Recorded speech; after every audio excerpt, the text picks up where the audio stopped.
Welcome back. We are speaking with Rosemary Nzembe. She is the founder of Made to Thrive. Made to Thrive. And we are talking about going abroad and back, and the pros and cons, and what you need to know before you go and study abroad. She was there 1999 all the way to 2013. Now, when we broke off, we were talking about how you felt the urge to now come back. Right.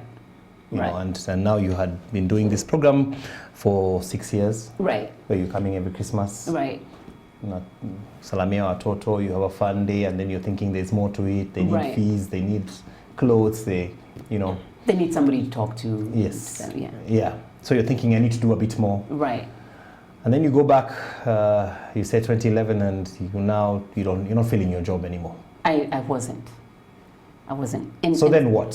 So I get there, and you know what was interesting was I always told God, because I kept, like I said, through those 6 years, I would feel an urge to be spending more time here. It's like whenever I was here, my heart was full.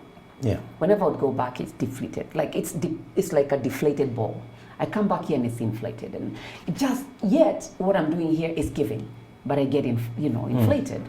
When I go back, it goes back, and I'm constantly thinking, what can I do next year when I go back? What is there that we can do? What can I talk about? What can I share with them? Like, how can these kids get it? And when I went back in 2011, there was some reorganization in my place of work. As I told you, for a week, I didn't feel like going back to work. I wasn't sure. And my career was thriving. I was living for North Dallas and working in North Dallas in a very nice corporate environment. We were in the industrial chemical gases, and like very top engineering company where everybody wanted to be. Actually, my job was coveted. The office is called the Crystal Palace. Yeah, like so you are okay. I got it. Have decided. I got it. Not to return. I got it. I'm living well, and then boom. You know, it's like when you're just like climaxing and it's you like cruising up there, and it's like if it's an aeroplane, they're turbulent. So at that point, there was some turbulence in my life, so to speak. And I was thinking, God, what is this? I mean, I was just doing fine. I just came back from serving you in Kenya, and now what's up with this? And my heart is not feeling my job anymore, and then there's conflict at work with all the reorganization, and I'm like, I'm not ready for this. I'm really loving what I'm doing here.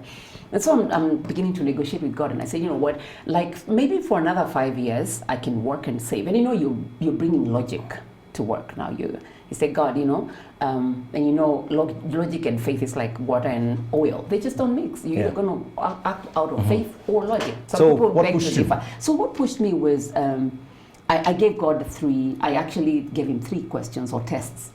And I said, if it's you, kind of like Moses, if it's you, show me this, do this, then I know it's you. And so I did, and I went to work and I requested a FMLA, the leave of absence, so that I can really focus and see, is this me or is this God?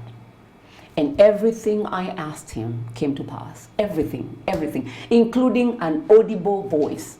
Rosemary, you have everything you need. Because I was negotiating. I don't have the money to get started on the ground. I don't have the means. I don't know where I'm going to start. I don't know what. And he said, you have everything you need. And I stopped there and I'm like, I'm alone in the house. Who's that? Like, literally. And I know sometimes you say that and it sounds very spooky, but there was nothing spooky about it.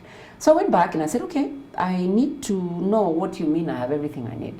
So, that time I hadn't explored the options of what you need to ship, what you can and what you cannot. So I had a car. I had a Toyota Surf. I had a Ford Mustang V8, my goodness, a nice machine. And I just realized you cannot ship those to Kenya because apparently customs had banned shipping the left-hand drive cars. So there I go back, okay, yeah, if you sell these cars, you actually have more than what you're looking for to get started on the ground in Kenya. I said, okay, well, maybe that's true. So I started selling them and everything was flowing, and I started shopping for a shipping service, and everything was coming along very well. And I was beginning to feel that peace that comes with knowing for sure you're in the right place. So basically I shipped my things, and I decided I'll come home and spend a few months, 6 months to about 10 months, really check the waters. But that time, as I test the waters, most of my things are already in the ship. They're in Narudi, and then I can store the other things here, and I go because I still have my grounds, right? Yeah. So I came here, stayed a few months. I went back there, and then I was like, you know what? I'm ready for this. I went and cleared my accounts and everything, sold everything, all the shares that I had. I cleared my retirement accounts, and I came back on the ground. And so in 2013, in May, I started sharing with people that I'm going to be doing camps here. You know, I just thought, okay, instead of going to being scattered everywhere, I can't go to every church and every school. So I wanted to create a local operating point. So I went to, you know, a place in Comrock, this area, it's off Kangondo Road, and I decided to create the Wimberley place. That place was very bare, very raw, half-baked and everything. So I went to a local church service where there was a talent show. When I shared why I came back here, the organizer of that talent show was like, hey, you know what, we want to come to your site and see. I told them, there's nothing. There's not even a kitchen. It's just a barely baked building. So he came there with 2 of his young guys from his organization. And when they saw the place, somehow, I don't know what kind of peace they would feel, and they say, we would like to come and camp here for a week. I said, guys, I don't have any dishes, I don't have any superiors, I don't have anything. They say, no, we just want to be here. Most of those boys go through an program, a rehab program in Banana, and they go through that for drug rehab and transition. So they came there, and long story short, it was a huge success. So we didn't have a kitchen. So guess what? We sat around the fire outside to block the wind from blowing the fire off. I had to go for emergency shopping for sufurias and dishes and stuff. I hosted 28 young guys. Didn't know them. At the end of that camp, 8 of them remained when the others went back. The others said, can we stay for an extra week? So they stayed. So, well, they ran out of food. And the first day they ran out of food in the morning, I hear someone call, Mom. I'm thinking, who are they calling? So they called 3 times, and I answered. They say, we don't have food, we don't have tea. I'm thinking, no, I'm a mom. I mean, I didn't come here to be a mom. So that's where it started, Levi, and that was the summer of 2013. 2013. And so from there on, I've just been building one block after another. And I've built a kitchen, I've built a library, and I've built a playground, a basketball court. And now from there, I go to schools and speak. I invite them for workshops. They come for holiday youth camps. And yeah, it's just a place that has become something bigger than I ever. I want to run through some pictures that I got here. I want you to take us through them and tell us what we are looking at. All right. Yeah, real quick. That was my apartment back in Dallas, just before I left, actually. That was probably 6 months before I packed those things, sold some, and packed the rest. Like that stool, I still have it today. Yeah. That was my V8 Ford Mustang. You just press it, it just opens. Now you show. Yeah, that was for my weekend cruises, you know. Yeah. Now this is very recent. This was just in December here in the community where I am, and I found that sports are a very, very powerful platform to empower young people. So these are girls' soccer team, and there was a match they were doing. So I go and speak to them that. Now during COVID, of course, a lot of things were banned. We couldn't even go to schools and stuff. But because there's a lot of mental instability, and a lot of young people are lost, teens, pregnancies, and all that. So I created my home. That's outside my house, and so I created that as around a tree. Right, it's just a tree there. So they come. We talk about life issues. These are some of the kids that I've been working with for the last almost 13 years. They've been in my program. Some of these I saw when I started with them when they were in baby class, and some of them are in high school now. Now, when I go to the States, which I try to do once every year, I try to get involved in missions. This was a missions dinner I'd gone to in Dallas. That was just 2019 when I was lastly there. Yeah, so I try to kind of keep that going. That was my other car in Dallas. That was my neighborhood just before I left. Are there Americans there who try and chip in to say that they want to sponsor? Some of my friends actually, and that's the other thing people ask me, do you have corporate sponsors or churches that sponsor you? No, I don't. I always tell people, God has been my sponsor and my friends. When I talk to friends, whoever buys into the vision, they give whatever. And that's a youth group that I work with every year when I go. It's in Arlington, Texas.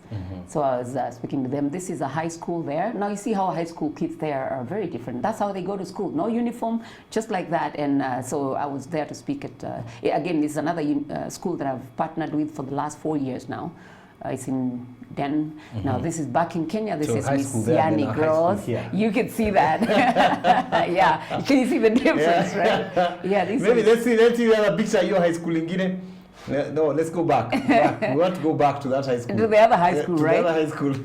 Yeah, it's very different. Very, very different people Yeah, and very different worlds.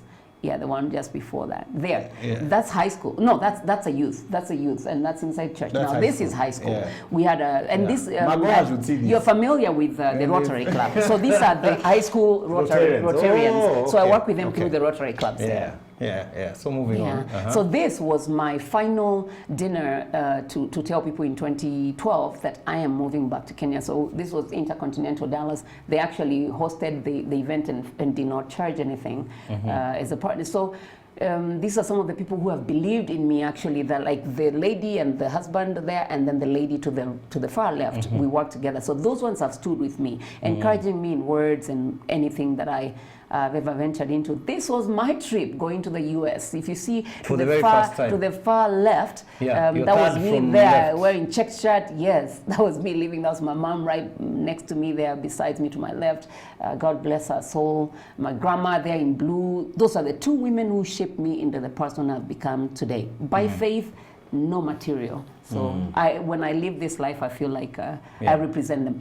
Now, this was during one of our recent camps, and see, this dog I adopted, some kids even joke and they say, you rehab kids, you also rehab animals. Animals are homeless, they come to you. So that's my dog, Chewy.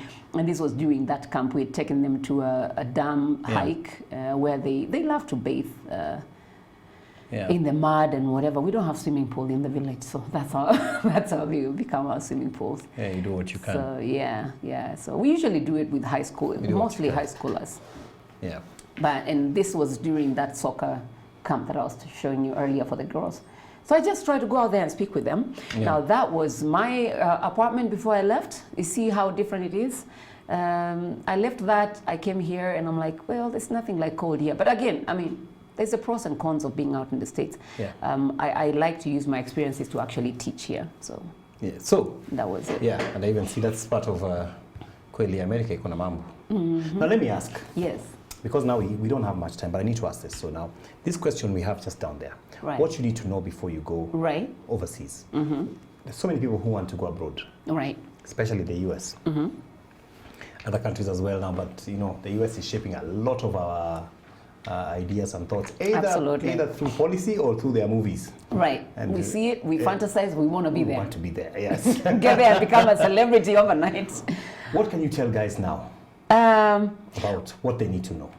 One thing I like to say, for one, is I believe we are all created like hot air balloons with the potential to soar very high as you want to go. But we have to always remember there are pressures from outside. And now when people are wanting to go out there, sometimes they don't remember there are bound to be outside forces.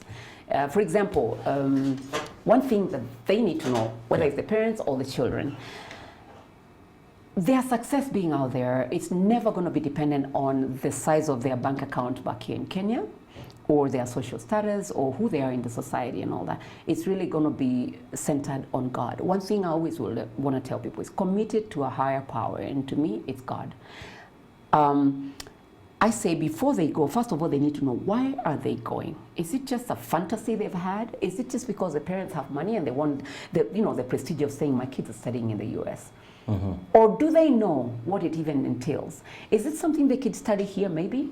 And then by the time they go there, they're a lot more exposed. Maybe they can get them to like USIU or other international universities, or even get them an online degree from here and get them like a cultural exposure from doing like video exchanging and all that, which are some of the things that I do now with high schools there and high schools here. Try to get these kids to experience that life there before they go there, and those ones to experience this life here before they want to come on a mission trip or on a safari. So they kind of, you're more equipped than I was, because I wasn't exposed. I didn't know anything. And there wasn't much you can do with video like you can do now. There was nothing really. Internet was still a very new thing. You can take a tour in a town. Absolutely. Virtually. So one thing they need to know: why do they even want to go? What do they want to go study? What do they know about what they think they want to go and study? One thing that I've realized is students come from here because their friends are going to study IT. As they say, I also want to go study IT. What exactly in IT do you want to study? Are you passionate about technology? Do you even understand what area of IT you want to go study? One of the areas, when they don't know that, what I've realized is they go to the embassy here. They fail the interview because they just say, I want to go study IT. The very next question is, what exactly in IT? Then they want to bring an attitude because their family has money. IT, computers. What is computers? So one thing, they need to be very specific about what they want to go study. They need to have some background of what that entails. What's the marketability? Are you studying so that you can be employed, or are you studying so you can go into business? Are you studying because it's your vocation? Because again, you could be going out there to study something that is never going to help you, or you study and you come out here and you realize it's very stressful and that's not really what you had bargained for. Number two, what is your level of discipline? Are you willing and are you ready to go and abide in another culture and another legal system? Because in Kenya we have a legal system, we have a law, we have laws, but we have a lot of shortcuts. That's the truth. Because after being here and being there and now back, I could see where a lot of young people are losing it. They go out there and because they're used to being so shielded and sheltered by their parents, they don't know any other world or any other life outside and used that. to seeing things happen in those shortcut formations. Things just happen, and they just know, who do you know? Nitakuunganishia. This thing of niunganishia is really connectie. Because a lot of people like to connect, and Kenya is all about connections. It is. Out there's nothing about connections. It's merit. You earn it or you don't get it. You go get a job and people say, how do you get that corporate job? You know what? By merit and by the grace of God. But you go there with that mindset of, so like I'm working and someone tells me, see, organize for me with HR. I tell them, guys, this is America, this is not Kenya. So here they say, here what I've been hearing a lot of when I work with, like schools or students, they say, see, organize, niorganizie niende. Or even a parent says, organize for my son to go. I say, listen, let's work together. I'll work with you on the process. Let's first talk to your student, your child, know what they really want, and maybe help them even define or refine what they really want to go do. Why do they want to go do it? You must have a reason why, because then that will keep you on track. And then what do you really even know about the culture there? When you go to the States, there's a lot of things that I learned as an international student. There's a lot of resources that a lot of people don't even know are there. And when you don't know, you go there with your limited resources, you exhaust them because you didn't know there was something that was so readily available for free to you. So there are some things they need to know. Where can you find those resources? How can you easily assimilate to that culture? How could you even find friendships or relationships in a different culture without feeling so homesick and all that? Because I was so homesick, let me tell you. The first 3 months, I cried every day, and I was in my 20s. I cried. It's cold. It's lonely. I don't know people. I don't know the system. So they need to know, if possible, where do you find people where you can, bond it, assimilate? Where can you go for help? If it's library resources, if it's even food, even accommodation, where can you find some student aid? Because you know that there is student aid there. You can easily qualify for it if you write your case properly. But some people don't even know that exists. So they go there, what do? They take the shortcut, because in Kenya we're used to shortcuts. They decide, me, I'll just play. I will move from this city to the next city. The system there is so interconnected. You cannot run from Dallas and go to New York and think you're running away from the system. It's one system, very interconnected. They find you where you live, not like here where... Can't run away from the man. You cannot. The big man. And so that's the other thing. You must abide by the law, and things will go just fine for you. Actually, people there will be very willing to help you. That's what I learned over the years, and know to not take shortcuts. Because what happens? You run from what took you there. You went there on a student visa. You do 1 semester. You drop. You join the life of there. Yeah, because America really has a life. Yeah, you go into clubbing and drugs and everything, and everybody shows you it's cool. Or you want to join the Americans' lifestyle there, and you forget they're at home. They're not deportable. The next thing, you're there. You lose your path. Why did you even go? And the next thing, someone is brought back home. Or even brought home in a casket. That's the saddest part. Yeah. Especially if you made the wrong choices, ran with the wrong people. Why? Most of the time because they had no foundation or preparation. They had nobody to guide them. And they get there and they realize, man, like you said earlier, things are different on the ground. And then they get there, and that difference is what they cannot fathom. They cannot take that in. So what happens? They cut it. But if they are prepared psychologically, emotionally, and even financially, they go there, and I bet you, that's why I created this thing, Made to Thrive. You are made to thrive, and you can thrive anywhere. If you have it right here, and you have the right connections, make the right relationships. We are told, show me who your friends are, and I'll show you your tomorrow, right? Yes. And whoever hangs out with fools ends up just like a fool. Yeah, so... Rosemary, imagine we have less than 3 minutes. I have to ask you, Made to Thrive. What do you see, what's the vision? The vision for me, Made to Thrive, is again is sharing, especially with the global youth. I share with them. Coincidentally, when I came back to Kenya, I realized, and being back and forth now, I realized working with the youth there, working with the youth here, the challenges are very similar. It's a very universal, it's like we're in a universal turmoil for the youth. They think they want to complain about where they are. They don't realize you can thrive wherever you are planted. It is all in your mind, and who are you? Where are you basing your principles and your dreams and your visions and everything? You are bound to thrive, but you must find your path first, and you can't find your path when you don't even know who you are. It's about, my Made to Thrive thing has been about empowering the youth first by helping them create their unique identity or identify who they are, and then know, okay, by knowing who I am, then where do I really want to go? How do I go there? That's where now I come in. I help you try to figure out where you want to go and how to get there the right way without shortcuts. You know, when you find a sports car, like, you know, if it's a Corvette or a Lamborghini and all that, that car, when it was engineered, it's engineered for sports. The way it can handle is not the same way a Mercedes or a BM X5, X6 will. That may be a very expensive SUV, but it cannot manipulate, it cannot maneuver like a Lamborghini. True. So it's the same thing. When you know who you are, what you're made up of, what you're packed with, then you will pursue that and you will follow your path. Yeah. You will not be trying to follow mine. You go to the right road, yeah. And I won't try to follow yours and stuff, or I won't try to step on that pedal like a sports car when I know I was created as an SUV. So we must just know.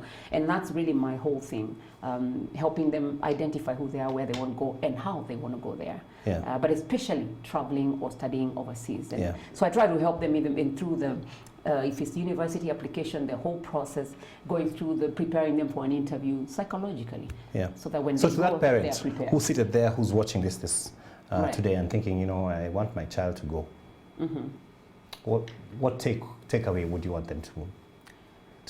Like I would say, number one, character. Yeah. Talk to them there, right there. Character is going to be very, very key. So whatever, as a parent, you're doing with your kids or for your kids, think about it. What kind of a future would you like your kid to have? I know they have their own dreams. Well, what's your dream for your child? I don't think any parent wants to see their children become a burden as an adult. You find somebody's 30, 35, 40, 45 years old, and they're still in your house asking you, Mom, what am I going to eat? Dad, I don't have money for airtime. I mean, you're buying them gadgets. You keep giving them things. Teach them the principle of earning. Let them learn how to earn. Let them hold them to a high level of integrity and responsibility. Hold them responsible for their behavior. If you're not able to maybe tame, for lack of a better word, if you're not able to tame your child or your teens, let's not use this thing of ni vijana siku hizi. Really, that becomes an empowering or an enabling behavior that we are allowing. Let's find them the help that they need. And that's why people like us, and I'm sure other counselors and mentors exist, and there are many platforms for that. Let them know, help them to own their lives. And for one, parents, please, don't try to live your dream through your child. If yours failed, just accept. You're where you are, that's your path. Let your child find their path, help them to get to that path, help them to get to their destiny, whatever it is. And again, seek help, seek help. None of us is really an expert in everything, but that's why we have all kinds of different arms and professionalism. We keep lighting each other. Yes, exactly. You're a candle, you have your own capacity to light mine and mine, me, yours and all. Yeah. So yeah, look for help, engage professionals, and before they go, please make sure they know a few things. Why are they going there? What are the laws there and the rules and everything? What are the repercussions or consequences if they don't abide? Because there are no shortcuts there are no connections. But then above everything else, Proverbs 16:3, anything you do, commit it to God and you make your plans come to succeed. Yeah. Proverbs 3 verse 5 and 6. It's my favorite Trust verse, in by the the Lord way. With all your heart, and lean not in your own understanding. I like to say, and lean not on your bank account. Lean not on your status and stuff. Yeah, it's true, yeah. It's a lovely way to end this morning. Thank you so much. Rosemary Nzembi. Yes. Made to Thrive.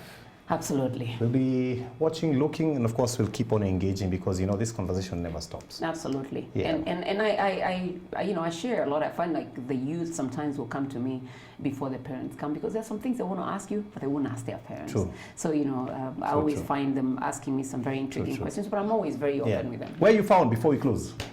Well, for right now, my website is under construction, but you can find www.twinklelittlestars. If you think about twinkling stars, twinklelittlestars.org, or just type on Google Rosemary Nzembi or Made to Thrive, Rosemary Nzembi on Facebook.